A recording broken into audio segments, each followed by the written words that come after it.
네, 안녕하세요. 네, 세 번째 세션 시작하도록 하겠습니다. 저는 사회를 맡게 된 희망제작소의 송창석 이사입니다. 오늘 그 주제는 민간협력과 중간조직의 이해라는 주제를 가지고 서정민 지역재단 지역순환경제센터장님께서 발제를 20분 먼저 해주시고요. 두 번째로는 주민자치 고도화의 과제라는 주제를 가지고 로컬 연구소 대표 유창복 대표님께서 발제를 해주시겠습니다. 그래서 이 두 분의 발제를 듣고 발제 내용을 보시면서 궁금하신 사항이나 이 발제자에게 질문하실 내용을 적어주시면 그 내용을 기초로 해서 추가적으로 질의응답하는 시간을 갖도록 하겠습니다. 네, 그럼 먼저 민간 협력과 중간 조직의 이해라는 주제를 가지고 서정민 대표님께서 발제를 해주시도록 하겠습니다. 네, 발제 부탁드립니다. 네, 안녕하세요. 서정민입니다. 우선 제가 설명드리기에 앞서 좀 저의 내용은 특히 이렇게 농어촌 지역의 상황과 연결되어 있다는 점을 먼저 말씀드리고 싶습니다. 이게 일반적인 상황보다는 농어촌 지역의 여러 가지 그 상황들과 또 정책 사업들 이런 것들이 지금 자치분권 기조에 따라서 지방 이양이 이루어지고 있거든요. 이런 흐름 속에서 어떻게 주민자치적으로 지역에서 민간협력 그리고 중간 지원 조직이 농어촌 지역 활성화를 위해서 어떻게 역할을 할 것인가 하는 부분들과 연동되어 있기 때문에 도시 지역에서는 좀 다소 이해 안 되는 부분이 계실 수도 있을 것 같아요. 그래서 그런 부분들을 참고해서 들어주셨으면 좋겠습니다. 네, 앞에 부분은 제가 생략하도록 하겠고요. 이게 네. 어디를 대상으로 눌러야 될까요? 네, 이게 안 넘어가네요. 네, 넘겨주세요. 네. 뭐 여러분들 자치분권 종합계획이 마련된 건 알고 계시고 지자체의 자율성과 책임성이 확대되고 있고 이런 부분들은 다 아시기 때문에 제가 넘어가도록 하겠습니다. 네, 다음 넘어주. 예, 뭐 이 내용도 저희가 이제 작년 12월에 지금 지방자치법이 전부 개정되면서 이 보충성의 원리에 기초해서 많은 지금 중앙 사무들이 지방으로 이양을 하고 있고요. 예, 넘어갈까요? 네, 그 중에 제가 이제 아까 처음에 말씀드렸던 것처럼 농어촌 지역에 관심을 가지고 있는 사람이기도 하고 그 가장 큰 이유는 화면에서 보시는 것처럼 이 재정 이양 과정에서 사실은 농림축산식품부의 사업들이 가장 지역으로 많이 이양이 됐어요. 그 이유가 뭐냐면 이 농림축산식품부에서 관할하는 사무들이라는 게 결국은 이게 현장성이 강하고 지역 주민들의 참여를 요구하는 사무들이 많거든요. 그래서 그런 이유 때문에 사실은 지방으로 많이 이양이 됐는데 그것이 이제 지방으로 이양된 과정에서 사실은 지자체나 현장의 주민들이 이런 내용들을 충분히 이해하지 못하고 있고 또 주민 참여라는 것들이 아시다시피 현장에서 이렇게 광범위하게 일어나지 않기 때문에 이런 사무들이 추진되는 과정에서 문제가 발생하고 있는 거죠. 그런 부분에서 제가 관심을 가지고 있고요. 예, 넘어가겠습니다. 뭐 정책 패러다임이 바뀌고 있는 건 알고 계시잖아요. 이제 중앙정부의 사무도 결국은 광범위한 주민 참여 그리고 주민들의 민주적인 의사결정 뭐 이런 부분들을 강조하고 있고 이런 것들을 이제 중앙부처에서 굉장히 강조하고 있죠. 그리고 또 한 가지는 이제 개별 분산적으로 부처별로 사업이 진행되는 것으로는 지역 활성화라는 게 한계가 있다. 결국은 정책들이 연계돼야 되고 이런 정책 부처별 또는 정책 사업 간 협업 구조가 굉장히 강조되고 있는 시대 아닙니까? 이런 것들이 지금 이제 모든 지역에서 필요한 상황이 아닐까 생각하고 있고요. 예, 넘어갈까요? 예, 그래서 특히 이제 농촌에서 이런 부분들이 바뀌고 있습니다. 그래서 이런 부분들을 좀 제가 설명드리도록 하겠습니다. 넘어갈게요. 빨리 넘어갈게요. 예, 뭐 거버넌스와 관련해서는 뒤에 유청복 교수님이 더 전문가이시니까 이건 넘어가도록 하겠는데요. 간단하게 이제 말씀드리면 결국은 우리가 이 거버넌스에서 조금 오해하고 있는 부분. 거버넌스라는 건 결국은 다양한 이해관계자들이 모이는 구조인데 우리는 많은 지역에서 동일한 이해관계를 같이 하는 사람들이 모여서 논의하는 게 거버넌스처럼 되어버렸죠.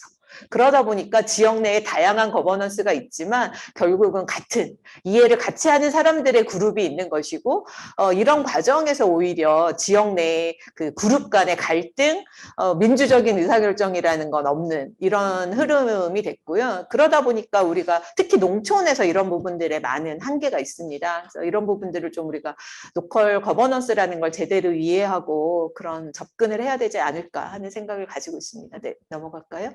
이게 이제 농촌, 특히 이제 로컬 거버넌스의 현실이라고 한 건 제가 이제 농촌 지역을 중심으로 말씀드리는 겁니다.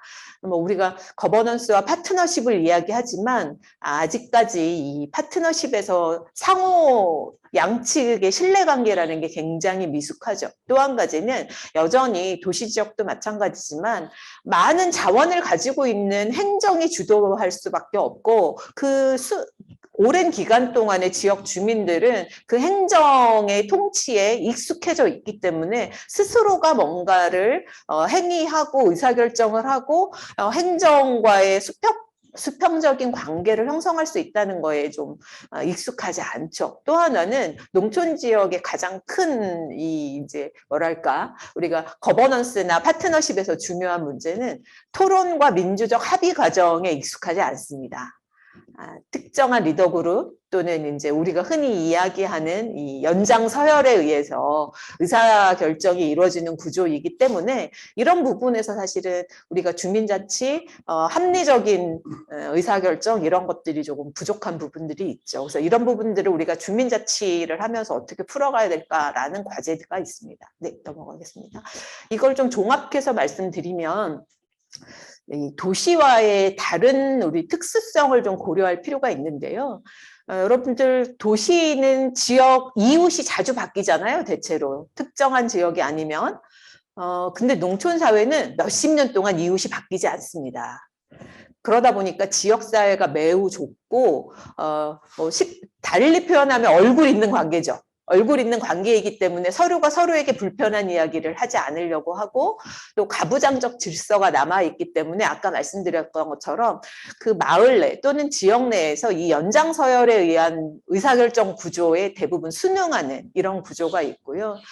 여전히 읍면 단위라기보다는 작은 그 행정 리 단위의 마을 자치 질서가 작동하고 있어서 읍면으로 그런 것들이 모아지는데 한계가 있습니다. 또 한 가지는 이 행정 주도의 이 통치에 굉장히 익숙해 있으시기 때문에 이 관료제에 익숙한 생활 양식으로는 스스로가 뭔가를 하려고 하는 그런 생활 양식이 좀 부족하다라는 걸 말씀을 드리고요. 그래서 이제 저희가 이 주민자치회라는 걸 통해서 결국은 지역 내에 다양한 주체들이 발굴되고 민주적인 의사결정을 통해서 토론 문화가 확산되고 또 특히 이제 최근에 이제 이 범국가적으로 귀농귀촌을 장려하고 있잖아요. 특히 이제 농촌의 청년들을 유치하기 위한 정책들이 추진되고 있고 이런 과정에서 이 선주민과 후주민 간의 협력 그 의사결정 과정에 청년들이나 후주민들이 참여할 수 있도록 하는 이런 구조를 좀 만들고 싶고요. 또 한 가지는 농촌 사회가 직면한 다양한 그 생활상의 문제들을 주민들의 참여와 주민들의 의견을 반영해서 정책 사업들이 연결될 수 있는 이런 거버넌스에 대한 고민을 하고 있습니다. 네, 넘어가겠습니다. 네. 이건 그냥 간략하게 저희가 정리를 해봤습니다. 특히 이제 농촌 사회에서 어떤 과제가 있냐면 기존에는 이제 관에서 일방적으로 주민을 통제하고 이런 방식이었잖아요. 여러분들이 아시다시피 최근에는 이제 이런 것들이 많이 개선이 되면서 협치에 대한 요구들 또는 이제 협치를 주장하는 행정들이 많이 등장하고 있고 하지만 이제 앞으로는 정말 민간 협치가 흐름이고 그것이 이제 우리 미래의 지역사회를 바꿔가는 중요한 과정인데요. 이 과정에서 사실은 민간 협력의 조정자이면서 중재자 당사자로서의 중간 지원 조직에 대한 그런 관심과 관심이 이어지고 있잖아요. 이 옆에 이제 제가 1, 2, 3, 4단계로 구성을 했는데 그동안 이제 특히 농업 농촌 분야에서도 이런 중간 지원 조직과 관련된 흐름들이 있는데 1단계에서는 주로 분야별 민간 전문가를 개인을 계약직 공무원으로 우리가 흔히 얘기하는 어공으로 채용해서 그 기존 행정 조직이 가지고 있던 고정관념을 좀 탈피하는 이런 노력들이 있었고요. 그 다음에는 이제 행정에서 별도의 행정직영 조직으로 좀 행정보다는 조금 유연하고 민간의 의견을 좀 참여를 확대할 수 있는 이런 행정직원 조직의 중간 지원 조직이 좀 많이 활성화가 됐고요. 최근에는 이제 민간 중심의 중간 지원 조직 들이 늘어나고 있는 추세입니다. 그리고 이제 최근 충남 지역에서 특히 이제 나타나고 있는 건 결국은 개별 부처별로 중간 지원 조직에 대한 요구들이 확대되면서 지역에서 행정에서 부서별로도 중간 지원 조직들이 확대되고 있잖아요. 그러면서 결국은 행정의 칸막이와 마찬가지로 중간 지원 조직의 칸막이 또 그에 맞는 또 민간의 칸막이 이런 것들이 지금 확대되고 있어서 특히 이제 충남 지역을 중심으로 통합 지원 조직, 통합 중간 지원 조직이 확대되고 있는 그런 추세입니다. 네, 넘어가겠습니다. 뭐 이건 제가 이제 그래서 우리가 왜 중간 지원 조직을 얘기하느냐 그런 것들을 정리를 해놨는데요. 이건 그냥 제가 넘어가도록 하겠습니다.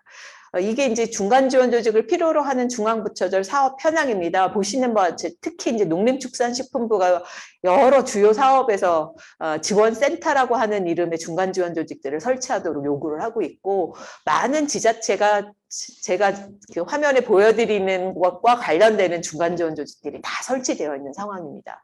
그 외에 이제 여러분들이 잘 아시는 도시재생지원센터가 대표적인 지원센터죠. 그리고 이제 행안부에서 하는 마을기업, 협동조합, 뭐 사회적 기업, 뭐 최근에 이제 커뮤니티 케어까지 이제 중앙부처에서 이런 중간 지원 조직을 요구하는 시대에 우리가 살고 있죠. 그럼 왜 중간 지원 조직을 요구할까? 이런 부분들을 사실은 기존의 행정이 가지고 있는 그 경직성과 순환보직에 의한 업무의 불연속성, 뭐 여러 가지 이유가 있는 건 여러분들이 너무 잘 알고 계시죠.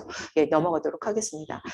예, 제가 사실은 이제 오늘 좀 핵심적으로 말씀드리고 싶은 부분이 이 부분인데요. 이 부분 이제 기존에 특히 농촌 지역에서는 도시와 달리 이 기초생활 여건이 굉장히 취약하죠.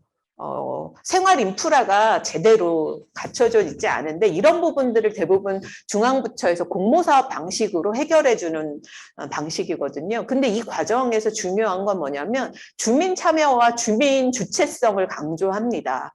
그런데 여러분도 아시다시피 이런 사업의 핵심은 사실은 행정이 주도하고 주민력이 취약한 농촌 지역에서는 그 공백을 용역사들이 메꾸고 있는 방식이죠. 그러다 보니까 실제로 수많은 공모 사업이 진행됐지만 주민 수요를 제대로 반영하고 지역이 활성화됐다는 이야기는 아마 많이 못 들어보셨을 거예요. 그래서 이런 이제 근본적인 한계를 제가 좀 문제 제기하면서 이런 부분들이 어떻게 주민자치와 연결돼야 되는가라는 내용을 좀 오늘 강조드리고 싶었던 겁니다. 네, 넘어갈까요? 예. 뭐 이거는 제가 그냥 자료로 대처하도록 하겠습니다. 네, 넘어가도록 하겠습니다. 네. 네, 저희가 이제 그 도시와 달리 농촌 지역에 좀 특화된 주민자치회 모델을 저희가 2018년에 연구를 해서 정리를 해봤고요. 여기 보시면 제가 이제 빨간색으로 밑에 해놨는데 사업단이라는 표시를 해놨습니다. 이게 이제 최근에 이제 행정안전부에서 얘기하는 주민자치회 실행법인이라고 이해하시면 좋을 것 같습니다. 뭐냐면 주민자치회 자체가 의사결정 위주이고 공론의 장을 펼치는 것이라면 실제로 그 주민총회나 주민자치회에서 결정한 지역의 과제나 구체적인 사업들을 실행할 주체가 필요하거든요. 그런데 이게 지역 내에 그런 주체들이 있다고 하면 문제가 되지 않지만 이 농촌 지역에서 한정된 일정 물적 자원으로 인해서 그 실행력을 갖추고 있지 못해요. 그러다 보니까 그동안 그 농림 사업의 대다수는 아까 말씀드렸던 중간 지원 조직이나 용역 시장을 통해서 해결하고 있었던 거죠. 근데 이런 부분들이 정확하게 주민 수요나 주민 욕구가 반영돼서 현장성을 가지고 추진되지 못했던 측면들이 있기 때문에 저희는 이게 주민자치회의 실행법인을 통해서 주민자치회와 주민들이 현장에서 직접 실행해서 주민력을 높이고 자체적으로 현장성을 강화하는 게 매우 중요하다고 생각하고 있습니다. 그래서 농촌 지역의 이런 구조를 지금 저희가 한번 실험해 보려고 하는 실험을 하고 있고요. 그 다음 페이지를 넘겨주시면 네, 이것이 이제 사실은 최근에 농림축산식품부도 이런 과제들에 대한 인식을 가지고, 로컬 액션 그룹이라고 하는 것들을 지역에서 농림사업을 할 때 구성하도록 하고 있는데요. 이게 이제 EU에서 이미 시행했던 방식인데요. 그림을 보시면, 농촌 지역의 로컬 액션 그룹은, 옆에 보시는 행정과 주민사회가 같이 통합한 중간 영역의 중간 지원 조직의 형태이죠. 이거는 우리가 지금 용역에 의존하는 방식이 아니라 지역 내에 그런 활동 그룹을 구성하고 이분들이 이 의사결정체라고 하는 협력적 거버넌스 안에서 의사결정이 이루어지면 그것들을 직접 실행하는 실행력을 가진 조직인 거죠. 그래서 지금 이제 일반 농산어촌 개발 사업에서는 이런 것들을 로컬 액션 그룹을 구성하도록 의무화되어 있는 상황입니다. 그래서 저희는 이런 부분들이 농촌 지역의 주민자치회와 긴밀하게 연결될 필요가 있다고 생각을 하고 있습니다. 네, 다음 보실까요? 네. 네네. 이게 이제 저희가 이런 문제의식 속에서 충남에서 도의회의 의원님들하고 좀 공감대를 형성해서 올 초에 제정된 조례입니다. 그래서 앞으로 충남에서는 농촌 지역에서 추진되는 정책 공모 사업, 농촌 정책 공모 사업을 주민자치와 적극적으로 연결해서 현장에서 주민의 참여와 욕구가 정확하게 반영될 수 있도록 하고, 그리고 행정도 그에 걸맞게 행정에서 정책 간 협력을 좀 촉진하기 위한 그런 근거를 마련되어서 이런 거는 혹시 다른 지역에서 참고가 하셨으면 좋겠고, 그래서 이를 위해서 저희가 중간 지원 조직인 농촌활력지원센터 가칭이라고 하는 그 농촌 정책과 관련되는 플랫폼을 구성할 수 있도록 제도적 기반을 마련을 해놨습니다. 네, 이제 거의 다 왔습니다. 이게 이제 저희가 지금 충남 당진에서 실험하고 있는 모델입니다. 아직 추진된 건 아니고요. 실험을 하고 있는 단계입니다. 보시는 것처럼 농촌에 가면 많은 유휴시설들이 있어요. 특히 이제 정책 사업을 통해서 구성된 유휴 공간들이 있는데, 뭐 가끔 여러분들 도시에 계신 분들도 뉴스에서 수십억의 예산이 투입됐는데 활용되지 않는다는 그런 뉴스를 보신 적이 있으실 수도 있습니다. 이런 유휴 공간을 아까 말씀드렸던 주민자치회를 기반으로 하는 농촌 지역사회 조직들의 협력 조직, 그리고 그 안에 주민자치회 실행법인으로서 가칭 농촌활력지원단, 그래서 지역의 청년들이나 아까 말씀드렸던 귀농귀촌인들 좀 이렇게 지역의 활동성을 가진 분들을 실행법인으로 조성해서 이분들이 이 시설을 기반으로 주민자치회의 활동을 추진하는 거죠. 그래서 여기 보시면 이제 문제 발견, 지역의 의제를 발굴하는 과정이 우리가 이제 마을계획단에서 주민총회를 준비하는 과정을 거쳐서 발견하고, 그렇게 발견된 과제들을 다양한 부처에서 시행하고 있는 정책 공모 사업과 연결해서 개별적으로 운영하는 것이 아니라 이 실행법인에서 직접 실행할 수 있는 그런 구조로 전환을 하고, 실제로 농촌에서는 이런 것들이 사회적 경제 조직으로 전환을 해서 조직 기반을 가지고 안정적으로 운영될 수 있어야 되거든요. 좀 이런 부분들, 그렇게 되면 사실은 여기 보시는 것처럼 농촌활력지원단이 유휴시설을 운영관리하는 도시재생 사업에서 얘기하는 마을관리협동조합 이자 읍면 단위의 실행 조직이 될 수 있는 거죠. 그래서 읍면 단위의 실행력을 갖춘 사회적 경제 조직을 우리가 만들 필요가 있겠다라고 생각을 하고 있습니다. 뭐 그냥 아주 여러분들이 이해하시기 편하게 말씀드리면 면 단위의 세탁소 있는 지역이 없습니다. 물론 일부 지역에 있거든요. 근데 여러분들 면 단위의 세탁소가 없었던 게 아니고 있었는데 없어진 거죠. 왜냐하면 그만큼 시장이 안 되니까 없어진 건데, 이것을 공공에서도 해줄 수 없고 시장에서도 마련되지 않는데 그럼 어떤 방식으로 주민들의 이 수요를 충족시킬 수 있을까요?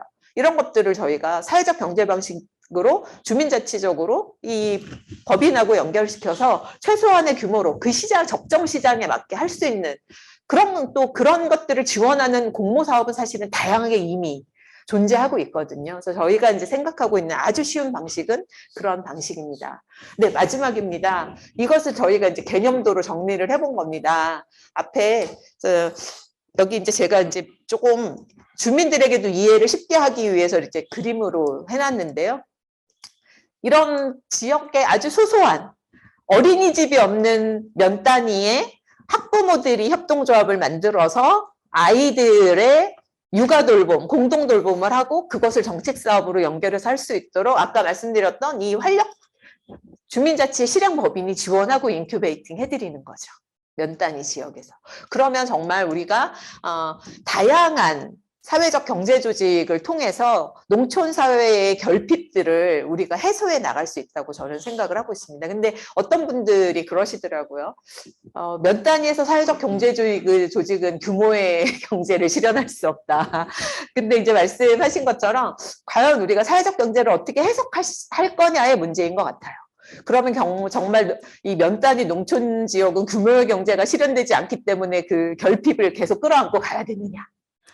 우리가 이걸 어떻게 해결할 것인가 하는 부분들을 저는 이렇게 해결하는 것이 이 농촌 사회가 같이 우리가 흔히 이야기하는 균형 발전 그리고 모두가 어느 곳에서나 누릴 수 있는 주민 삶의 질을 보장하는 방법이 아닐까 이렇게 생각하고 있습니다. 네, 이상 마치고요. 혹시 여러분들 질문이 있으면 보완 설명 드리도록 하겠습니다. 네, 감사합니다.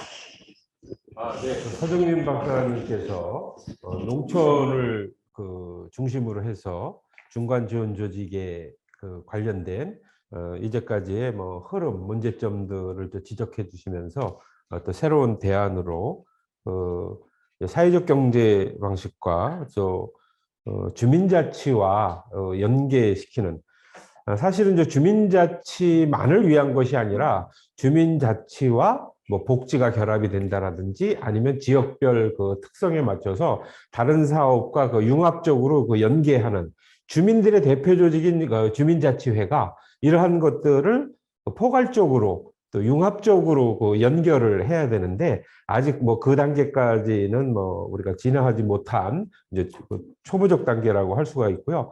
특히 이제 한국의 농촌 지역에는 사람이 없는 그러니까 여기서 사람이라고 하는 것은 젊은이들이 없는 한계, 문제점 이런 것 때문에 여러 실행력 부분이 확보가 안 되고 그러한 걸 준비하는 과정에서 용역사가 대부분 이러한 것들을 수행을 하고 용역사가 빠져나가고 나서는 건물이나 이런 하드웨어만 덩그러니 남아있다라고 하는 비판이 너무 많이 나와 있어요. 그래서 종국에는 사람의 문제이긴 한데 이러한 것을 주민자치회와 사회적 경제 그리고 융합적으로 처리하는 그러면서 충청남도 사례를 잘 설명해 주셨습니다.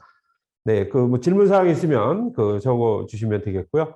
자, 이어서 유창복 로컬 연구소 로컬랩의 대표님께서 주민자치 고도화의 과제. 여기서는 아마 앞에서 서 박사님이 농촌을 이야기했다 그러면 아마 유창복 대표님은 도시와 관련된 내용을 중심으로 고도화 단계에 대해서 말씀해 주시겠습니다. 네, 부탁드리겠습니다. 네, 워낙 앞에서 상세하게 말씀을 주셔서 저는 조금 총론적인 의미를 먼저 조금 말씀을 드리고 중간 지원 조직이 짊어져야 될 과제가 뭐냐 좀 토론 주제를 한번 던지는 방식으로 이야기를 해보도록 하겠습니다. 네, 헌법을 여러분 한번 보셨나요?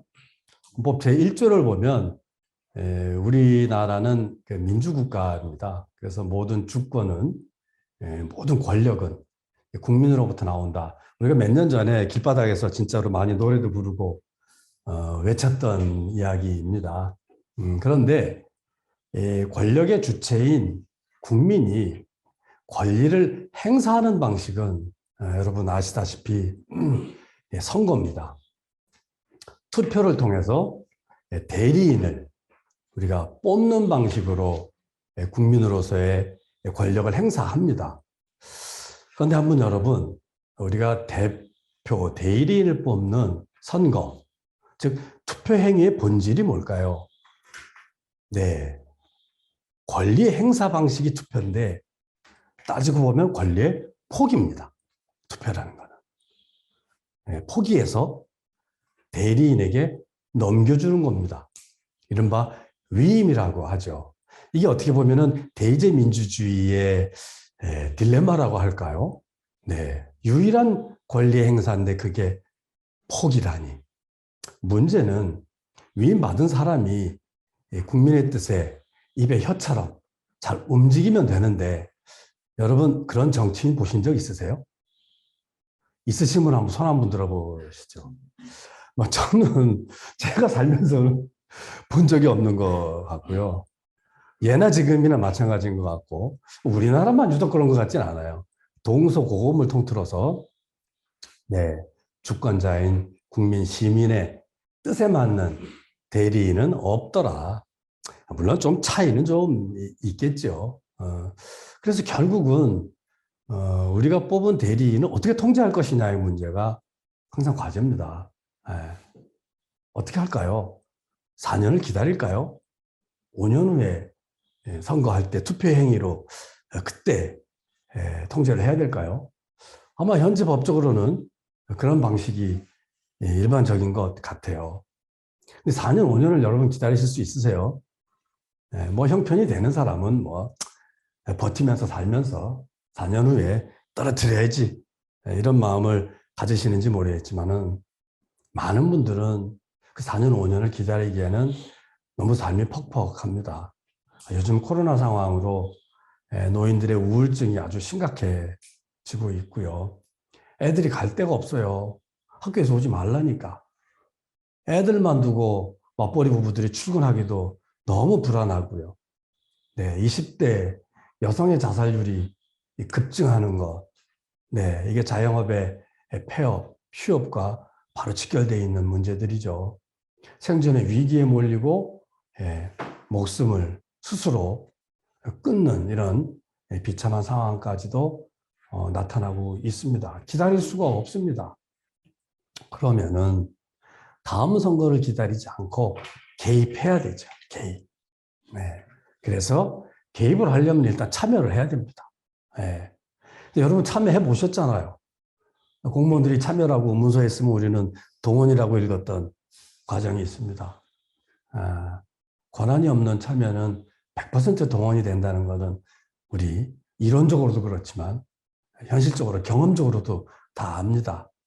그래서 참여가 아니라 이제는 권한의 문제다라고 이야기를 하는 단계까지 우리가 경험을 한 것이죠. 그리고 그 권한이 꼭 필요한 이유는 의견을 던지는 수준이 아니라 결정하고 싶어요. 이게 필요하고 이것이 제일 중요하고 여기에는 이런 정도의 자원이 투입되어야 된다. 정책을 결정하는 수준으로 참여하고 싶습니다. 그걸 우리는 정책 결정, 내지는 정책 생산이라고 합니다. 또 결정된 정책에 대해서 우리 동네에 한해서는 우리가 직접 해볼 수도 있을 것 같은데 필요한 서비스를 우리가 직접 생산하고 공급하는 수준까지 나아가고 본다. 이게 서비스 공급 생산자. 이거 통틀어서 우리가 공동생산자라는 표현을 쓰는 것 같습니다. 이게 되려면 권한이 일정 수준 우리에게 오지 않으면 근데 그 권한이 원래 어디 있었어요? 우리 거였잖아요. 근데 선거, 투표 행위를 통해서 넘겨주는 권한을 다음 투표 전까지 일상적으로 다시 받아와서 주인 노릇을 해야 되는 거죠. 우리가 주인 노릇을 안 하면 어떻게 되죠? 네, 종이 주인인 줄 압니다. 종이 주인인 줄 알고 주인을 업신여기게 됩니다. 살기 바쁘고 힘들고 귀찮고 번거롭지만 참여한다는 일이 우리가 주인이기 때문에 번거로움을 참고 참여를 해야 종은 종답게 주인은 주인답게 그게 민주주의죠. 민주주의가 제대로 돌아갈 수 있다. 여러분 이게 자체 아닙니까? 주민이 주인으로서 지역사회에서 꼭 필요한 문제를 공무원들과 협력을 통해서 결정하되 주인이 주인으로서 주도권을 가지고 주인이 주도권을 갖는다는 얘기는 뭐예요? 주인 마음대로 한다는 얘기인가요? 주인이 마음대로 하면 종도 말 안 들어요. 예, 주인이 살고 있는 동네 형편, 처지, 조건, 동네 대다수 주민들의 뜻, 즉 동네 현장 중심으로 정책이 결정되고 집행되게 하는 것, 이걸 우리는 주민주도성이라고 얘기를 합니다. 그래서 주민주도성은 개인적으로 발휘되는 게 아니라 집단으로, 공동체로, 마을로 그걸 구현하는 게 여러분 주민자치 아닙니까? 대한민국 전체 3,500개의 읍면동에 바로 주민 대표들이 다 있잖아요. 그 조직이 조직된 힘으로 주인 노릇을 해서 동네 일을 결정하고 주민들이 행복하게 하는 것, 이게 자치라는 거죠. 네, 자치는 여러분 대의제 민주주의 국가 대한민국에서는 필수적인 요소다. 여러분 너무나 잘 아시는 내용이지만 한번 확인하는 의미에서 제가 말씀드렸고요. 그럼 이 자치를 제대로 실현하기 위해서 우리가 뭘 해야 될까? 과제를 논해야 되는데, 예, 우리가 그동안 많은 일을 했습니다. 예, 마을 공동체 정책이 최소 10년, 길게는 20년 이상. 네, 정부가 나서서 정책으로 추진했던 건 한 10년 되는 것 같아요.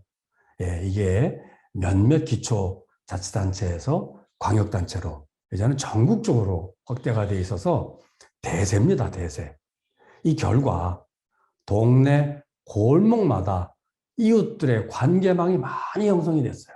네, 그래서 친한 이웃들이 생기고요. 친한 이웃끼리 살기 힘든 얘기를 서로 이야기 나누면서 함께 문제를 해결해 보자. 즉 공공성에 대한 인식들이 넓어지고 있습니다. 그래서 동네마다 공공성이 싹트고 또 이웃들과 협력의 문화가 골목 단위로 실핏줄처럼 만들어지고 있다는 것. 이게 마을 공동체 정책의 큰 자랑이라고 할 수 있습니다. 두 번째, 우리 서 박사님도 중요하게 많이 지적을 해 주셨지만 사회적 경제, 도시재생, 마을교육 공동체 등등등등 여러 정책들이 많이 나왔습니다. 이 정책들의 공통점이 뭘까요? 문제 해결입니다. 동네에서 이웃들이 모여 있는 것만으로는 문제를 구체적으로 해결하는데 좀 미흡합니다. 그래서 경제적 시스템이 들어와야 몇 사람의 리더들만 죽어라고 일하지 않아도 자동적으로 함께 협력할 수 있는 시스템이 만들어지는 것. 이게 경제고, 이게 동네를 위해서 돌아갈 때 한 사람의 이윤을 목표로 돌아가는 게 아니라 동네 전체를 위해서 이렇게 돌아가게 하는 것. 이게 사회적 경제 아닙니까? 그래서 사회적 경제가 들어올 때 다수의 사람들이 쉽게 참여하고, 그러니까 문제 해결이 쉽고, 문제 해결이 되니까 참여하니까 나한테 혜택이 생기네. 혜택을 봐야 또 참여하는 거거든요. 그래서 살기 바빠서 참여 못했던 사람들도 참여하니까 혜택이 생기네. 이걸 보면서 또 참여하는 거랍니다. 그래서 확대되어야 지속 가능한 것 아닐까요? 이미 사회적 경제, 도시재생, 마을교육 공동체 혁신이라는 이름으로 많은 다양한 문제 해결력의 힘들을 키워나가고 있는 연습들, 실천의 경험들이 전국적으로 쌓이고 있습니다. 끝으로 주민자치위원회라고 하는 거는 여러분 동네 유지들끼리만 좀 모여 있어요. 나이도 좀 지긋하시고 동네 40, 50년 사신 분들인데 좀 딱해요. 왜 그래요? 동네 유지들만 모여서 동네 걱정을 하세요. 젊은 사람들은 관심도 없다고 투덜대면서. 근데 유지들끼리만 모여가지고 동네 문제 해결 안 돼요. 너무나도 애쓰시는데 그분들끼리만 걱정을 하니까 문제가 안 풀린단 말이에요. 그래서 동네 유지만 걱정하는 게 아니라 다양한 주민들이 다 모여서 동네 걱정을 해야 문제가 해결된다. 그런 의미에서 주민자치회로의 전환은 공론장의 의미가 있습니다. 다양한 주민들이 모여서 서로가 아쉽고 불편하고 꼭 필요한 것들이 다 달라요. 그런 것들 함께 토론하면서 우선 급한 게 뭔지를 질서 있게 민주적으로 합의하고 협의해서 네. 그래서 우리가 주민자치의 고도화를 얘기할 때 주민자치회는 플랫폼이다. 자치의 플랫폼이다. 민주주의 플랫폼이다. 이런 얘기를 하는 것도 그런 이유 때문이 아닐까. 네. 아주 크게만 봐서 그동안 10년 동안 혁신정책이라는 이름으로 기초, 광역, 지금은 중앙정부까지 이러한 일들을 전국적으로 움직여지고 있고 이것들의 변화가 동네에서 이루어지고 있다는 말씀을 드립니다. 근데 이게 조금 아쉬운 점이 있어요. 예, 말씀드렸듯이 최근 10년은 네, 정책으로 하다 보니까 아무래도 정책은 공무원들, 행정이 좀 앞서죠. 예. 그리고 여러분 아시잖아요. 행정은 1년 단위로 숨 쉬는 거. 1년 단위로 평가를 하고 괜찮아야 그 다음에 예산이 안 없어지고 갑니다. 그리고 우리는 사는 일인데 공무원들은 다 사업처럼 해요. 그래, 문서가 뭐 300만 원짜리 사업하면서 뭔 놈의 문서는 그렇게 많은지 3천만 원짜리나 300만 원짜리나 문서가 많기는 똑같아요. 이게 무슨 본말이 뒤집힌 것 같은 특히 요즘 가장 많이 짜증 나는 시기죠. 사업 보고서 쓰고 마무리하시느라고. 네, 이 관이 주도하다 보니까 불가피하게 나타나는 이 부작용들입니다. 그리고 또 하나는요. 행정이 자기 혼자 하지 않아요. 성과가 빨리 나야 되니까 시범 사업을 먼저 해요. 예. 시범 사업은 어떻게 정하죠? 네, 효과가 빨리 나는 곳을 정해요. 그래서 활동가들이 조금 많이 있고 주민들이 좀 조직되어 있는 걸 중심으로 하게 됩니다. 그래서 뭘 많이 하는데 우리 동네는 아무 관계가 없어요. 그리고 하는 데서 또 해요. 왜? 거기는 조직되어 있으니까. 네, 이런 문제 때문에 부분적으로만 일어나고 일반 주민이 참여하기에는 아직도 문턱이 많다라는 얘기를 합니다. 예, 이게요. 정책으로 할 때 불가피하게 생기는 부작용입니다. 근데 방법이 또 없어요. 처음 시작은 정책이 먼저 나서는 거거든요. 그러면 혁신 정책을 하는 이유는 뭘까요? 네, 사회 혁신으로 가기 위해서입니다. 정책은 정책으로 끝나는 게 목표가 아니에요. 혁신 정책은 사회 혁신으로 확 들불이 붙도록 네, 마중물을 붓고 불쏘시개를 탁 대는 역할이 정책입니다. 그래서 부작용이 있지만 참는 거예요. 그러면 이제 10년의 정책을 했으니까 아까 말씀드린 관계망도 만들어지고 문제 해결력도 만들고 공론장의 씨앗들도 다 만들었으니까 이제는 관이 주도하는 게 아니라 활동가들만 주도해서 시범 사업으로 그치는 게 아니라 언제든지 아무 동네나 누구라도 마음만 먹으면 할 수 있는 방식으로 이제 전환해야 될 시기에 와 있다. 저는 감히 이렇게 말씀을 드리고 이제 새로운 10년은 혁신 정책에서 사회 혁신으로 전환한 시기다. 예, 말씀을 드립니다. 그러면 이 전환을 위해서는 뭐가 필요할지를 4가지를 말씀을 드리겠는데 이게 아마 오늘 토론의 중심 주제인 것 같습니다. 첫 번째는 공론장입니다. 예, 제도 형식적인 지금 보면은요, 우리가 주민자치회도 지금 전국적으로 한 30%가 주민자치위원회에서 자치회로 전환했다 그러는데 헉헉대지요, 지금. 네. 이 시스템을 제도적으로 바꾸는데 많이 힘이 들어가 있어요. 그래서 실질적인 공론장으로서의 문화를 만들고 공론장으로서 체질을 키워가는 쪽에는 신경이 조금 덜 가고 있어요. 이게 변화라는 게 그래요. 특히 행정이 하는 변화는 틀을 먼저 바꾸고 내용을 채우는 경향이 있기 때문에 그렇습니다. 이제는 3분의 1 정도가 바뀌고 있으니 이제는 내용, 실질, 공론장으로서의 민주적인 문화를 내려앉히는 쪽에 슬슬 방점이 옮겨져야 되겠다. 그래서 동네마다 주민자치회마다 민주적인 공론의 플랫폼을 만드는 쪽에 주력을 해야 되겠다. 이런 제안을 해보고요. 두 번째는 우리 서 박사님이 아까 많이 세탁소 얘기도 해주시고 제가 세탁소집 막내 아들이라 아주 관심이 많아요. 요새 다 세탁소가 체인점으로 바뀌고 동네 유니티 샵이라고 그러거든요. 그게 지금 다 없어져요. 예, 물건만 맡기고 세탁은 공장에서 해보잖아요. 그리고 또 그나마도 지금 면 단위에서는 장사가 안 된다고 다 철수하는 판인데 이거 있어야 되거든요. 진짜 이거 만들어 주셨으면 너무 좋을 것 같아요. 제가 컨설팅 할 수도 있어요. 제가 이 사업도 했거든요. 세탁소 사업도 했었어요. 네. 예, 사회적 경제가 되게 중요한데 실질적 자치력이라고 제가 얘기하고 싶습니다. 기본적인 자치는 민주적인 공론장이라면은 실질적인 자치력은 뭐예요? 함께 했더니 문제가 해결되고 내가 득을 보더라. 이게 되어야 자치의 효능감이 생겨야 참여하거든요. 그래서 사회적 경제는 진짜 중요합니다. 여러분 동막골 영화 보시면은 비결이 뭡니까 물어봤을 때 많이 미개하지 그러잖아요. 이게 경제잖아요. 그런 의미에서 생활에 꼭 필요한 기본 생활 서비스를 우리 동네에 필요한 서비스 우리가 직접 생산해서 우리 동네 사람 직접 나눠 쓴다. 네, 이게 지역 순환 경제고 사회적 경제라고 생각이 됩니다. 동네에서 생산하면은 동네 사람에게 가려운 데를 잘 긁을 수 있어요. 험한 데 긁지 않고.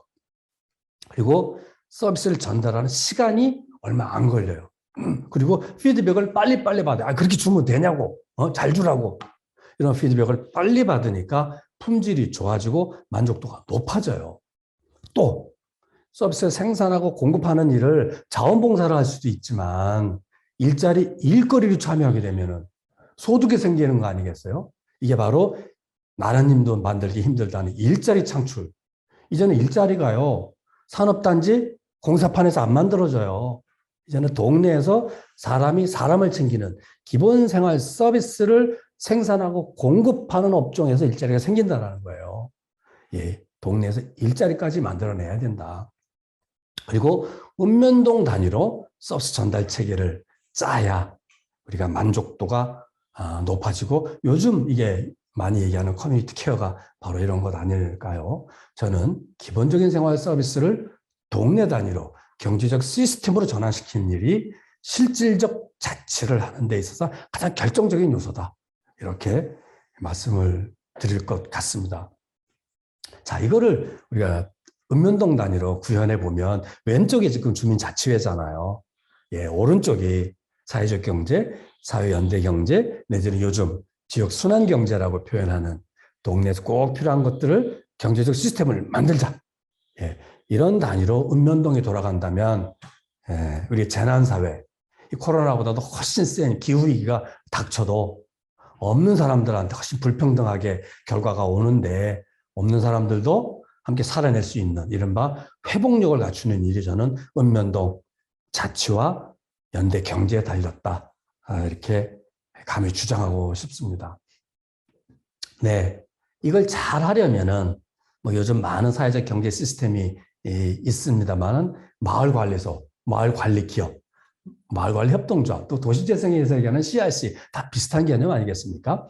아파트에 관리사무소가 있듯이 아파트 아닌 곳에서도 동네 하드웨어, 소프트웨어를 한꺼번에 필요를 파악하고 또 자원을 조직하고 또 서비스를 전달하는 체계를 함께 고민해서 짜는 플랫폼, 정거장, 거점 이런 것들을 하나의 조직처럼 만들어내면 어떻겠느냐. 이게 아마 아까 말씀하신 중간 지대에서 교통정리할 수 있는 이런 것들을 주민이 주도하고 정부가 돈 대고 기본인건비 한 10명 정도는 됐으면 좋겠어요. 그래야지 꼴라 한두 명 가지고는 상담도 못해요. 이런 것들을 체계적으로 하자. 그러면 여러분 한 동에 10명씩만 고용해 보십시오. 그러면 3,500개면은 한 4만 명의 일자리가 그냥 생기는 거예요. 끝으로 중간지원 조직은 어떻게 할 거냐. 아까 말씀드린 대로 지난 10년 동안 많은 일을 했습니다. 진짜로 행정한테는 현장에 가면 공무원 다 됐다고 욕먹고 행정 가면 하청업체 취급받고 진짜 중간에 끼어가지고 내가 지금 뭐 하고 싶나 분열증을 앓을 정도로 고생하신 덕에 우리가 지금 이만큼 바닥에 깔린 겁니다. 이제는 실질적인 제도 형식적 전환에서 문제 해결력을 강화시키기 위한 중장기 계획 중심으로 가도록 도와야 된다. 이게 가장 중요한 중간 지원 조직의 역할이고요. 문제를 해결하려면 자원이 동원돼야 돼요. 인적 자원, 물적 자원, 행정 자원, 또 민간에서 조달할 수 있는 자원. 어디에 뭐가 있는지를 잘 조사해서 이 동네 이 문제를 해결하기 위해서는 이렇게 조립하는 게 최선이다. 자원 발굴과 조달 계획을 수립하는 게 저는 중간 지원 조직의 가장 중요한 역할이다. 이런 것들 이제는 조금 융합적인 민간과 전문가들이 진짜 머리 맞대고 워킹 그룹, 거의 연구실을 현장에서 운영한다라는 그런 마음으로 문제 해결형 워킹 그룹, 이른바 요새 리빙랩, 펄스랩, 랩 방식의 논의가 많이 되잖아요. 이런 방식으로 문제를 해결하는 사업 모델들을 만들어내야 된다. 또 사업 모델이 있어야 정부에서는 거기에 돈을 태우잖아요. 이제 공모제 방식으로는 안 됩니다. 공모제 방식은 돈 주는 자, 공무원이 칼자루 줬을 때 공무원이 편리하게 돈 주는 방식이에요. 이제는 문제 해결을 하려면은 현장의 형편, 현장의 처지, 현장 주민의 욕구 중심으로 사업이 바뀌어야 되거든요. 그래서 공모제 방식이 아니라 랩 방식으로 전환하고 그래야만 성과를 내고 성과가 내야 공무원들도 국장님한테 칭찬을 받기 때문에 예산을 과감하게 태울 수 있는 겁니다. 바로 이제 중간 지원 조직은 새로운 계획, 새로운 자원 조달의 시스템, 새로운 문제 해결의 사업 조직을 창안하고 이거를 현장 중심으로 집행해 나가는 강력한 엔진과 같은 역할을 이제 하셔야 되는 것 아닌가, 그런 제안을 드려봅니다. 네, 이상입니다. 네. 유창복 대표님께서 10여 년간의 어떤 그 혁신 정책, 주로 이제 서울시에서 활동을 하시면서 또 많은 그 의미 있는 말씀을 해주셨는데, 이제 일부터 걱정되는 거는 전국이 서울시와 같지 않다라는 거죠. 지금 올해 10월 기준으로 공동체 관련 조례를 제정한 지방자치단체가 243개 지방자치단체 중에서 205개 지방자치단체가 공동체 관련 어떤 지원 조례라든지 이런 걸 갖췄다라고 얘기해요. 그리고 또 주민자치회 기능 전환한 것도 최근 통계를 보니까 한 3,600여 개 읍면동 중에서 877개가 전환이 완료가 됐다고 하는 통계를 접했는데요. 근데 이제 이것이 최근에까지 이렇게 됐지만, 이제 서울 같은 경우에는 지금 10년을 진행을 하면서 다양한 활동들을 해놨는데, 아직 다른 자치단체 쪽에서는 이것이 아직 이제 초창기 단계. 그래서 뭐 당장 뭐 서울시와 비교한다라는 것은 뭐 한계가 있을 수밖에 없는데, 앞으로 이러한 10년, 내년도가 이제 지방선거가 있게 마련이죠. 이때 사실은 지금 그 앞에 두 분이 발제한 그 내용들을 어떻게 지역별 특성에 맞춰서 그 지역의 어떤 고유한 그러한 정책으로 가져갈 건가, 이런 것에 좀 관심을 많이 가져주십사 하는 그런 말씀을 좀 드리고요. 결국은 그 앞에 서 박사님 말씀하신 거나 유창복 대표님 말씀하신 것도 똑같이 시민력 아니면 사회적 자본 뭐 이런 것이 형성이 됐을 때 작동 가능한 거고, 그것을 위해서 이제 우리가 그 마을 공동체나 아니면 그 주민자치회의 어떤 기본 주춧돌을 놓는 그런 단계라고 할 수가 있겠죠. 이 발제를 듣는 사이에 질문이 들어왔습니다. 서정민 센터장님께 드리는 질문인데요. 농촌형 주민자치와 다부처 정책 패키지화 실험을 적용해 볼 수 있는 정책으로 농촌 협약의 가능성과 현재 농업 협약이 추진되는 지역에서의 시사점, 어떤 성과와 한계는 무엇인가요? 하는 질문이 나왔습니다. 질문이 상당히 어렵습니다. 네. 그리고 이제 또 다른 질문은 없나요? 네. 먼저 그 질문이 들어왔고요. 우선 서 박사님이 먼저 좀 말씀해 주실까요? 네, 우선 지금 이걸 혹시 시청하시고 계시는 도시 지역에 계신 분들은 농촌협약이 일단 뭘지 궁금하실 것 같아요. 그냥 간단하게 말씀드리면 아까 제가 발제를 할 때 농림축산식품부의 많은 사업들이 지방으로 이양됐다고 말씀을 드렸어요. 그러다 보니까 이제 중앙부처인 농림축산식품부 입장에서는 지방으로 이양된 사업이 기존의 농식품부에서 직접 관리할 때처럼 잘 작동을 할지에 대한 사실 이제 문제의식이 있잖아요. 그래서 이제 그런 부분들을 지자체가 농림축산식품부의 사업의 취지와 목적에 맞게 사업이 그대로 잘 유지될 수 있도록 그런 사업들을 잘 관리하면 최종적으로 농식품부에 대단히 정책 공모 사업에 참여할 수 있도록 이 체계를 만들어 놓은 거죠. 그래서 농식품부가 줄 수 있는 최고의 공모 사업. 이것이 바로 농촌협약이고, 여기 이제 협약이라는 말이 중요한데요. 이 협약이 지금 우리가 이야기하는 것처럼 이게 이제 그냥 농식품부만 자체적으로 도입을 한 게 아니고, 이제 균형발전 차원에서, 각 부처별로 단년도 중심으로 사업을 지원하다 보니까 이것이 지역에서 성과는 나지 않고 사실은 이제 예산의 정책 효과성에서 의문이 계속 제고되다 보니까 지자체가 지역의 입장에서 어떻게 농촌을 활성화하고 지역사회를 바꿔갈 것인지 계획을 수립해서 중앙정부와 협약을 맺겠다는 겁니다. 그렇게 하면 그 협약의 내용이 추진될 수 있도록 농식품부가 300억 플러스 알파라고 하는 사업비를 지자체에 주는 거죠. 그러면 사실은 이 과정에서 농촌협약의 그러니까 협약에 들어갈 내용들을 어떻게 우리 농촌사회가 어떻게 바뀌고 아까 제가 말씀드렸던 것처럼 주민들 생활 여건을 어떻게 바꾸고 어떻게 해가는지 내용을 수립하는 게 중요한데 이것이 이제 작년에 처음 도입이 됐어요. 그러다 보니까 사실은 많은 일반 농산어촌 지역에서는 이 사업이 굉장히 중요한 사업이 된 거죠. 300억이 넘는 국비가 들어오는 거니까요. 그런데 문제는 아까 말씀드렸던 것처럼 그럼 협약을 할 계획서를 짜야 되는데 이 계획서를 어떻게 짤까요? 네네, 결국은 용역사가 계획을 짜는 거예요. 그럼 뭐냐면 면별로 주민 수요가 다르고 어떻게 이 결핍이 다른데 용역사가 그냥 단기간 내에 몇 개월 안에 그거 조사해서 계획을 짜서 내는 거죠. 제가 어떤 지역에 이제 농촌협약 그 계획을 수립하는 과정에 이제 참여를 했는데, 아니, 핵심은 그거예요. 이렇게 계획서 놔야 사업이 선정됩니다가 핵심인 거죠. 결국은 그렇게 해서 선정된 사업이 지역의 결핍을 해소할 수 있겠냐라는 게 이제 과제인 거죠. 여러분들 우리가 주민자치를 계속 강조하는 이유는, 특히 이제 농촌협약에서 중요한 게 생활권을 복원하는 거거든요. 근데 여러분들의 생활권은 어딘가요? 예를 들면 제가 이걸 여쭤보는 이유는 생활권이라는 게 어느 순간 바뀌지 않아요.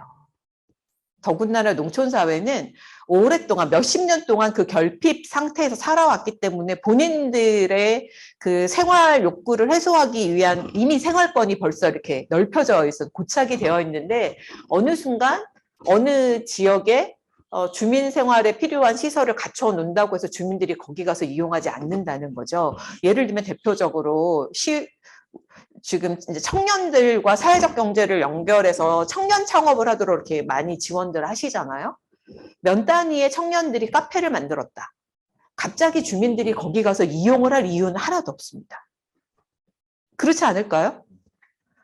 왜냐하면 거기에 주민들의 수요와 청년들을 우리 지역에서 우리 공동체가 같이 껴안아야 된다고 하는 사회적 합의가 있을 때는 그 사회적 경제를 우리가 활성화하기 위해서 같이 협력하지만 어느 순간 나도 모르는데 그냥 저기 면 소재지 어느 한 구탱이에 없던 카페가 생겼는데 주민들한테 그거를 착한 소비를 위해서 우리가 해줘야 된다라고 당이론만 주장할 수는 없다는 거죠.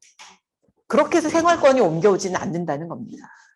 그래서 사실은 그 과정에서 주민들이 참여하고 사회적 공론을 해야 되고 사회적 합의를 통해서 사회적 경제 조직 그런 생활권 형성되는 사업들이 연결돼야 된다는 걸 제가 주장하고 있는 거죠. 네, 우선 이 정도 말씀드리겠습니다. 예. 그 협약과 관련돼서 또 그 새로운 그 내용을 또 접했는데요. 저는 그 농촌 지역과 어촌 지역에 국가가 그 지원하는 사업 규모가 어마어마한 그 금액이고, 이 도시 지역에서는 그야말로 뭐 몇 천만 원 가지고도 그 어려움을 겪고 있는데, 그 수십억 아니면 또 수백억이 그 들어가는 그 사업들을 그 준비하고 그 이걸 또 진행시킨다라고 하는 것이 쉽지 않은 문제. 그러다 보니까 당연히 그러한 그 용역사들 이쪽에 의지할 수밖에 없고, 그러한 과정에서 주민들의 의견과 욕구나 뭐 이러한 것들은 그 반영이 되지 않는 뭐 그러한 그 부분이 또 문제점으로 등장할 수 있다라고 하는 말씀을 드리고요. 지금 그 이어서 또 질문이 하나 들어온 게 있는데, 그 로컬랩과 관련돼서 그 운영됐던 그런 그 내용인 것 같아요. 구체적인 사례, 그리고 그 안에서 어떤 뭐 일자리가 어느 정도 창출이 됐는가? 뭐 그다음에 또 로컬랩이 그 온전한 형태로 도시에서 작동하기 위해서 갖춰야 될 그런 조건. 지금 이제 우리는 로컬랩이라고 쓰고 또 아니면 또 리빙랩 뭐 용어도 뭐 여러 가지가 있습니다. 근데 이제 한국적 특성에서 이러한 그 로컬랩과 관련돼서 그 궁금하신 질문을 해주셨습니다. 네. 그 서울에서는 이제 한 3년 전부터 로컬랩이라는 이름을 가지고 특정 동 단위 그 밑에까지를 포괄하는 동 내지는 동보다 작은 단위 골목이죠. 그 현장을 중심으로 현장 주민들이 우리 동네에 필요한 게 뭘까를 거의 막 3개월 정도 크고 작은 공론장, 간담회죠.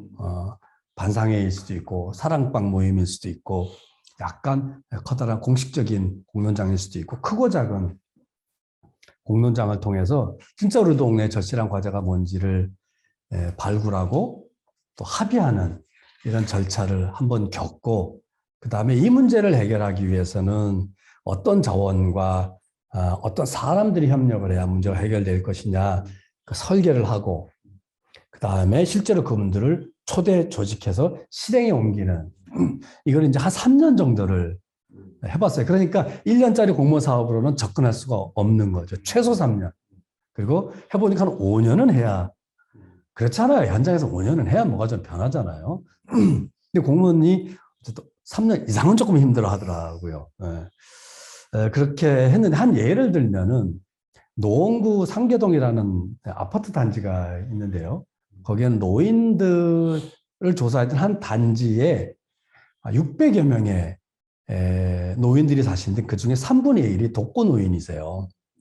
그래서 202명의 독거노인들이 코로나 상황에서도 우울증에 걸리지 않고 살아갈 수 있는 방식이 뭘까를 3년째 했는데, 결과를 놓고 보면 너무 성공적인 결과가 나왔는데요. 다른 거 안 했어요.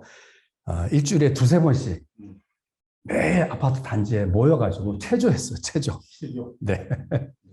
살겠대요. 코로나 때문에 꼼짝을 못하고 하다 아파트 정자에도 못 앉게요. 줄을 쳐놔가지고. 네?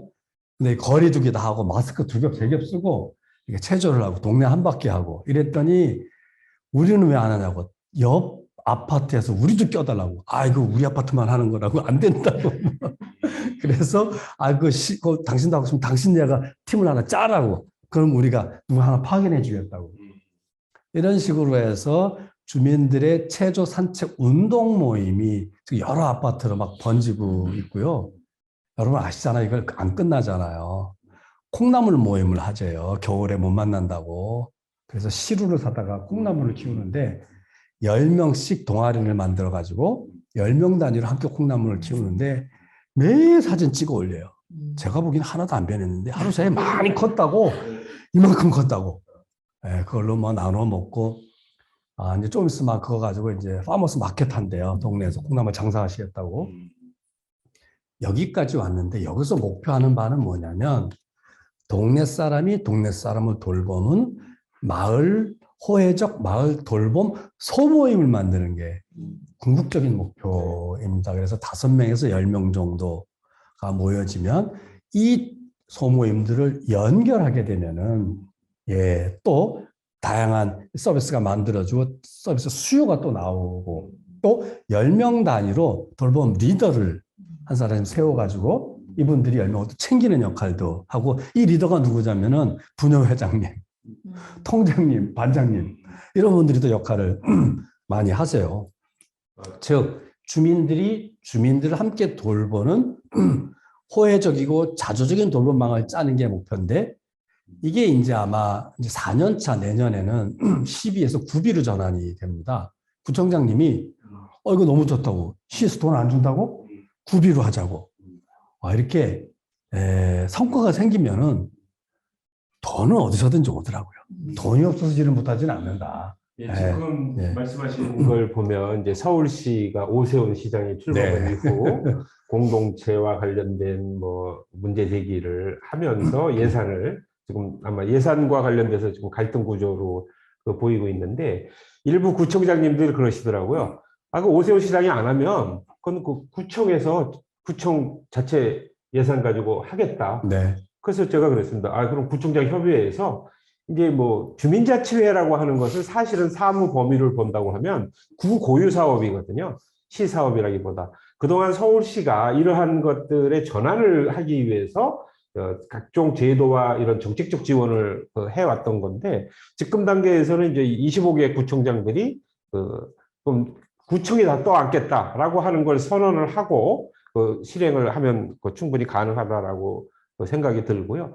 그래서 조금 아마 유 교수님이 말씀하신 그런 내용을 본다고 하면 보건복지부의 이제 커뮤니티 케어 정책이 2026년도에 전면 실시한다라고 보건복지부가 계획을 하고 있는데 여기에서도 사실은 주민자치회가 커뮤니티 케어와 관련돼서 복지 문제와 관련돼서 자연스럽게 읍면동 지역사회 보장 협의체와 연결을 고리를 하고 같은 지역이고 같은 주민들이거든요. 그래서 이제 이러한 부분들을 좀 같이 고민을 하는 그래서 이 커뮤니티 케어의 어떤 뭐 쌍방향적인 복지 체계 그죠? 일방적으로 그냥 시설을 짓고 뭐 복지 시설에 의해서 이런 공급해 주는 것이 아니라 주민들이 같이 그러니까 뭔가 그 문제를 해결하는 공동 생산자 뭐 이런 역할, 프로슈머 역할도 될 수 있는 거죠. 자기들이 어차피 커뮤니티 케어의 그 대상자도 되지만 내가 건강할 때 예방적인 차원에서도 그렇고 같이 연결을 하는. 그래서 이렇게 하다 보면 지금 주민자치 중심으로 해서 복지와 뭐 문화정책이라든지 아니면 다른, 근데 그러한 것들을 어떤 사회적 경제 방식으로 운영하는 이런 부분인데 여기도 질문이 나와 있는 것에 아마 서 박사님한테 말씀해 주는 것 같은데 농촌 지역에서 설치되는 앵커 시설, 주민 편의 시설을 위탁받아 운영하고자 주민자치회가 한다라고 했을 경우에 어떻게 준비해야 되는지 또 어떤 도움을 받을 수 있을까? 그래서 지금 주민자치회가 어떤 사업을 위탁받을 수 있는 이제 법인격 문제 뭐 이런 부분들을 지금 고민을 하고 있고 뭐 이제 지역 자산화 전략이라든지 이런 이야기를 하고 있는 시점인데 조금 말씀해 주시죠. 네네. 제가 최근에 사실은 이 주제와 관심이 있어서 지금 여러 군데 조사를 다녔어요. 조사를 다녔는데 이게 이제 우리가 고질적으로 사실은 당면한 과제가 부처별 사업별로 주민들도 이미 부서가 다 생겨 있거든요. 아시다시피. 네네. 부서가 생겨 있어서 말씀하신 아까 말씀드린 것처럼 일반 농산어촌 개발 사업을 할 때는 추진위원회, 주민위원회라는 걸 구성하게 되어 있어요. 이거는 주민자치회랑 별도의 조직입니다. 그런데 이 시설이 사실은 기초생활 여건을 개선하기 위한 복합센터거든요. 아까 말씀하신 문화복지 시설이에요. 근데 주민들이 다 이용을 해야 되는데 중요한 건 주민자치회가 운영하는 주민자치센터가 이미 있단 말이죠. 그러면 사실은 기존에 사업을 하는 시작 단계에서 이런 부분들이 지역사회 내에서 공론이 일어나고 그래서 주민자치센터에 부족한 것들을 이쪽에서 채우고 상호 보완하고 협력할 수 있는 회의가 공론이 있었어야 되는데 그런 부분이 없이 무조건 센터를 짓는 거죠. 추진위원이 중심이 돼서. 그럼 뭐냐면 이분들은 이 시설은 우리 중심에 우리가 생각하는 그러면 근데 이제 막상 사업이 지어지고 나서 시설을 운영할 때 결국은 누가 운영할 것이고 그 지속 가능성을 위해서 사업비는 어디서 확보를 할 것인가를 하다 보면 결국은 주민자치센터나 평생학습 뭐 이런 거 다 연결을 할 수밖에 없는 상황이 되는 거죠. 그런데 아시다시피 초기부터 그런 논의가 없었던 지역은 결국은 주민들의 갈등으로 그게 나타나는 거예요. 왜 우리가 니네를 도와야 되지? 왜 우리가 니네 밑으로 들어가야 되지? 이런. 사실은 지금 말씀 주신 것처럼 이렇게 지역 조직 간의 협력 체계가 되어 있으면 많은 지자체에 이미 조례가 제정되어 있습니다. 평생학습, 읍면동까지 평생학습 센터를 설치할 수 있도록 되어 있거든요. 그리고 거기에 인건비와 운영비를 지원할 수 있다는 지자체 조례들이 많이 제정되어 있어요. 이 외에 예를 들면 작은 도서관 지원법이라든지 이런 것들을 사실은 연결해서 지역에서 얼마든지 주민자치적으로 활용할 수 있는데 그런 것들이 없고 지금 이제 질문을 혹시 주신 분들도 주민자치회가 우리가 주민대표기구니까 일방적으로 이걸 우리가 위탁받아서 하겠다라기보다는 지역사회 내에 그런 다양한 주체들이 같이 공론을 해서 어떻게 운영관리하는 것이 이게 정말 지역사회를 위하는 것인지 그런 과정을 좀 밟으시면 좋겠다라는 말씀을 먼저 드리고 싶습니다. 그리고 아까 이야기한 대로 그러면 그런 게 주민자치회가 그런 법인격을 지금 가지고 있는 상태는 아니잖아요. 네. 그럼 이제 그러한 걸 조금 더 진행시켜서 말씀드리겠습니다. 그래서 아까 제가 말씀드렸을 때 이제 저는 같이 농촌활력지원단이라고 하는 실행법인을 만들어서 이걸 이제 사회적 협동조합 형태로 특히 이거는 지금 행안부에서 주민자치형 공공서비스 구축 사업의 일환으로 주민자치 실행법인으로 전환을 지원도 해드리고 초기 안착할 수 있도록 컨설팅도 해드리니까요. 사실은 주민자치회에서 저는 이걸 적극적으로 활용하실 필요가 있다고 생각을 합니다. 그래서 정말 주민자치회가 주민총회를 통해서 주민들의 결핍과 과제를 발굴해서 적극적으로 공모사업을 연결해서 그것을 우리 지역 주민들이 직접 실행하고 관리할 수 있도록 이 법인에서 관리를 해드리면 되는 거죠. 그러면 정말 우리 지역 주민들의 일자리도 만들어지고 계속해서 현장에서 일상적인 지원이 가능한 구조가 정착이 되니까요. 네. 그래서 이런 사회적 협동조합으로 구성을 해서 그리고 또 이게 있습니다. 그 주민자치회는 또 임기가 계속 또 교체가 되거든요. 그렇기 때문에 이제 그런 법인격을 만들었을 때 그 주민자치회가 지속적인 어떤 의사결정이나 영향력을 행사할 수 있는 이런 구조도 잘 설계를 해줘야 될 것 같고요. 앞에서 이야기한 것처럼 우리가 관관 칸막이가 심한데 민민 칸막이도 또 이미 고착화돼 가고 있는 그런 또 심각한 상황이고 거기에 더해서 중간 지원 조직들도 이 사업이 어느 부처에서 시작을 해서 어느 과에서 왔느냐에 따라 가지고 또 중간 지원 조직 간에 이런 칸막이 따로 놀고 있는 이런 부분들이 심각하거든요. 그래서 이러한 것들을 조금 어떻게 관통할 수 있는 융합할 수 있는 뭐 이런 것들도 우리의 과제가 아닐까 생각하고요. 자, 지금 또 유창복 교수님에 보면 아까 이제 로컬랩에 대해서 또 질문이 들어왔는데 마을 단위의 혁신을 위한 로컬랩에서도 관계 시스템뿐만 아니라 기술 시스템의 변화도 중요한데 과학기술이나 산업기술이 생활기술로 접목되어 이루어진 사례가 있는가?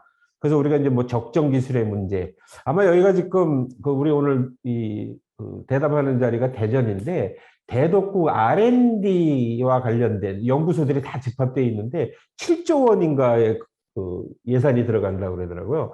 근데 이러한 것들이 좀 어떤 생활과 관련돼서 좀 활용될 수 있는 이러한 것들을 좀 많이 접목을 해야 되는데 이미 연구를 위한 연구, 그거 또 다른 또 논쟁이 되는데 그런 문제를 지적을 하거든요. 근데 아무래도 로컬랩은 그러한 기술적 요인 이런 것들이 외부 전문가 그룹과 연결이 좀 돼야 되는데 혹시 또 그런 거와 관련돼서 좀 그동안에 조금 있었던 사례로는 주차 정보 시스템 같은 경우가 대표적이지 않을까 싶어요. 동네 주차가 어려우니까 출근한 다음에 빈 집 앞 공간을 비어있는 공간을 앱으로 확인할 수 있고 내가 되면은 그게 이제 사용하고 있다라는 게 체크가 되고 사용 시간이 체크가 돼서 과금이 되는 동네 단위로 주차 공간 쉐어링하는 시스템도 아마 제가 금천구에서 시도가 있었던 걸로 알고 있고 저는 아마 아직은 마을 단위에서 이 과학기술 시스템이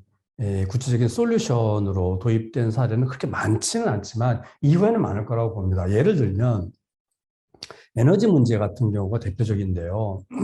이제 전기도 절약해야 되지만 태양광, 재생 에너지를 집집마다 이제 생산을 한다고 했을 때 이제 배터리로 다 담기게 되면 그 배터리들의 연결망이 하나의 발전소 같은 가상 발전소 시스템으로 되는 거잖아요. 그랬을 때 이 배터리와 배터리의 연결망을 우리가 스마트 그리드라고 하는데 전기만 왔다 갔다 하는 게 아니라 에너지 수요 공급 정보가 리얼타임으로 오고 갑니다. 그래서 뭐 밤에는 가정에서 많이 쓰고 낮에는 업무 시설에서 많이 쓰고 또 지역별로도 다르고 또 재생에너지라는 게 가능성 때문에 낮에는 해가 있을 때는 있지만 밤이나 구준 날에는 또 없잖아요. 이런 이제 불안정성의 문제를 해결하기 위해서는 리얼타임의 정보 시스템이 되게 중요한데 이게 다 기술적으로 지금 가능하고 개발되어 있다고 합니다. 그래서 지금 광주나 서울 같은 경우에는 동네 단위로 스마트 그리드를 시범 사업으로 지금 연습하고 있어요. 그래서 되게 대표적인 최첨단 과학 기술이 일상의 재생에너지 발전 시스템에 지금 도입되고 있다는 말씀을 드리고 또 한 조금 가볍게는 다회용기 있잖아요. 자영업자들 배달이 많아지면서 이 플라스틱이 엄청나게 쌓이잖아요.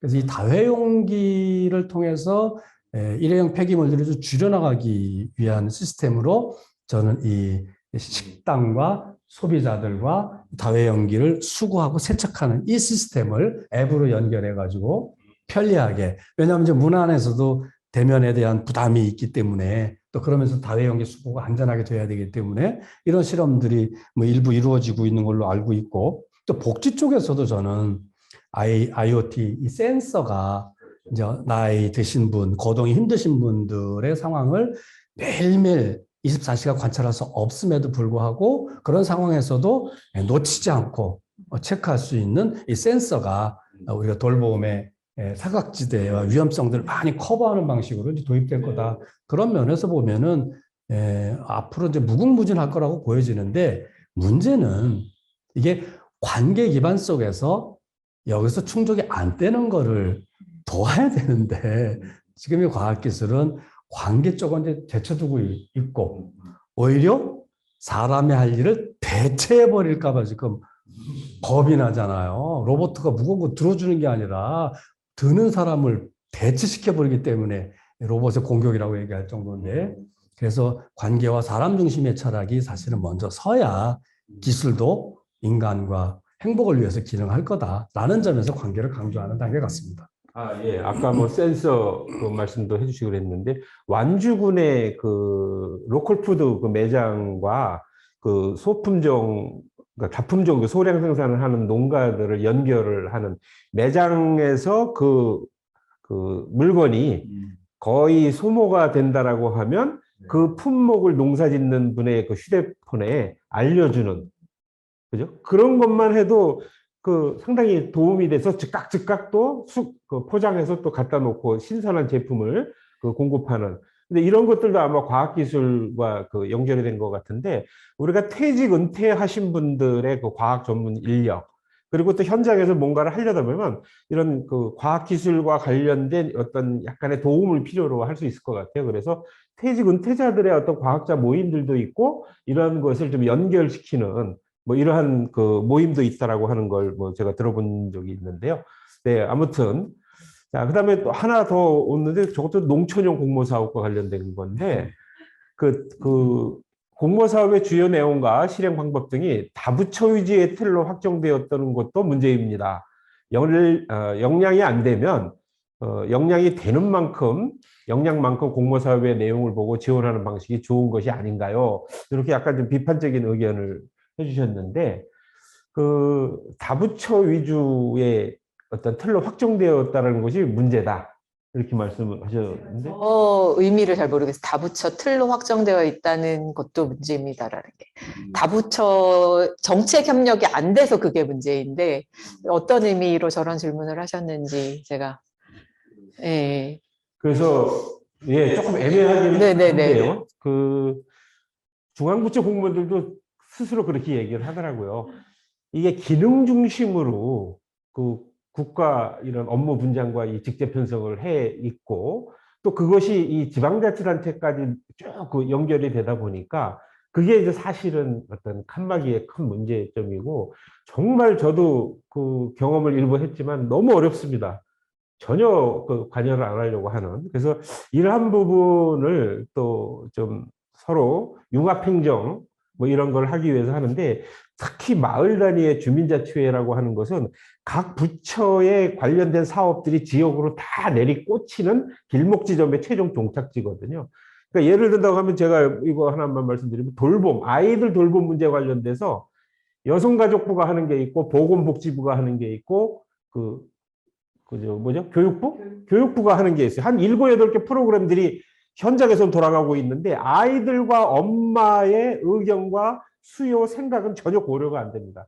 그냥 내리꽂히는 사업을 그냥 국고 매칭 비율 맞춰서든 아니면 그냥 집행만 하고 있을 뿐이지. 그래서 이걸 좀 어떻게 통합을 해야 되지 않는가. 그래서 사실은 내년 대통령 선거에 이러한 통합 융합적인 아니면 뭔가 일원화시키는 뭐 이런 것들이 다른 영역에도 많이 있을 거라고 봅니다. 그래서 이러한 것들을 좀 우리 시민사회단체 쪽에서도 관심을 가지시고 또 좀 정책에 좀 반영을 하고 공약에 반영을 하고 또 지방선거 때도 우리는 이걸 이야기해야 될 것 같아요. 주민자치회와 공동체 기반 앞에 두 분 교수님들이 그 말씀해 주셨던 이런 내용들을 중심으로 해서 당당하게 후보자들에게 요구를 하고 당선된 이후에 오전에서도 얘기했지만 인수위나 이런 걸 꾸려가면서 이야기를 할 때 조금 4년간의 차후 로드맵을 같이 시민들과 만들어가고 이행 전략을 뭐 짜는 이런 구조를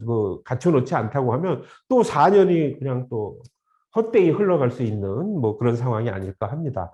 그래서 이건 뭐 질문 내용이 너무 좀 어렵기도 하고 그래서 이 뭐죠? 위 질문은 뭐라고 지금 제가 지금 잘 안 보여서 제가 그러는데 조금 답을 네. 해보면은 아마 다부처 사업은 그래도 조금 나은 점은 그동안에는 부서별로 따로따로 배식을 했다면 다부처 사업은 그걸 다 한꺼번에 뷔페식으로 늘어놓고 드시고 싶은 거 챙겨가세요. 그나마 조금 나아진 방식인데 지금 질문의 취지는 그 메뉴를 왜 니들이 결정하냐. 그걸 그 중에서 내가 먹고 싶은 건 없더라. 또 그러다 보니까 먹기 싫은데도 일부 또 가져가게 되더라라는 측면에서 말씀하는 거 아닌가 싶네요. 자치단체 공무원들이 제일 싫어하는 것 중에 하나가 인센티브, 뭐 이런 공모. 그러니까 그 포괄적 보조금, 그 보조금이라고 하는 것이 또 용도가 지정이 돼 있다 보니까 좀 그런 용도나 꼬리표 없이 자치단체가 여건에 맞춰서 스스로 할 수 있는 뭐 우리는 이런 돈이 필요하다. 뭐 이런 그 하소연을 많이 하는데 오늘 뭐 짧은 시간에 모든 걸 다 할 수는 없겠지만 아쉽습니다. 근데 오늘 민간협력과 중간지원조직의 또 이해 그리고 주민자치의 고도화의 그 과제 두 분 또 현장 활동가와 연구자분의 이야기를 들어보면서 몇 가지 질의응답을 하면서 진행을 하다 보니까 시간이 다 된 것 같습니다. 아무튼 관심을 가져주시고 끝까지 참관해 주신 모든 분들께 감사드리면서 오늘의 그 포럼을 공론장 포럼 주제를 마칠까 합니다. 네, 두 분 네, 감사합니다. 감사합니다. 네.